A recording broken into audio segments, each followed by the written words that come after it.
Ben, good evening. The water would have been about ankle deep where I'm standing a couple of hours ago. There's still a layer of mud right here on Boylston Street. And if you look behind me, you can see where crews are digging down to try to find the leak that caused this mess. Boylston Street looked like a river after a 12-inch water main pipe broke open.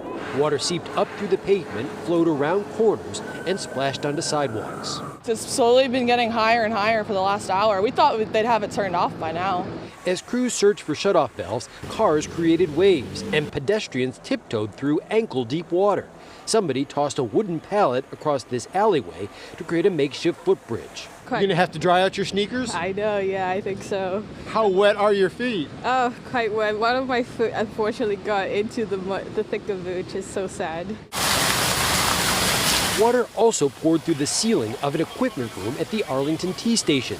The MBTA says service on the Green Line was not affected, but some riders did get wet. In the escalators, first of all, they're not going, so you're walking up the escalators.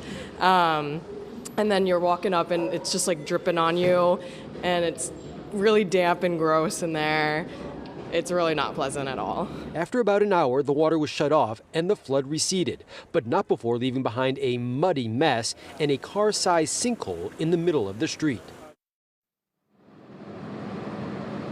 Now, the backhoe seems to have dug down about 10 feet so far, and as it pulls out another scoop, you'll see that it is really still just a muddy mess that they're finding right down there. As of last word, the Boston Water and Sewer Commission said that they had not yet found the source of the leak, and so there's no word when Boylston Street, or at least this section of it, might reopen. Live in the Back Bay, David Beating, WCVB News Center 5. What a mess. All right, David, thank you. Let's turn now to our Peter Eliopoulos. He's live with the impact on businesses in that stretch of the city. Peter.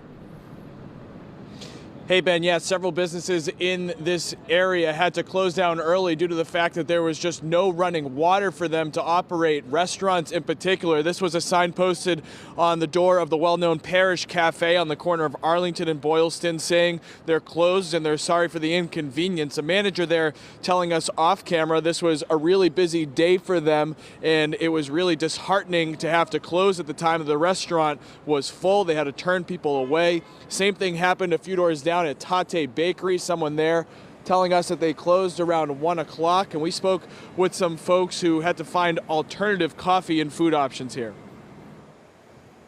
Particularly with the holidays, I came in to do some shopping and to get a good meal, and so I feel bad that they're not going to be able to capitalize on it. I live in Bermuda, so I came a long way for it, and never mind, these things happen. So work is obviously underway right now to get this all fixed. The silver lining here is the water outage is really only affecting one single block in the Back Bay, just Boylston between Arlington and Berkeley. It's still very busy, and the rest of this neighborhood, as usual, for this time of year. We're live in the Back Bay. I'm Peter Eliopoulos, WCVB News Center 5.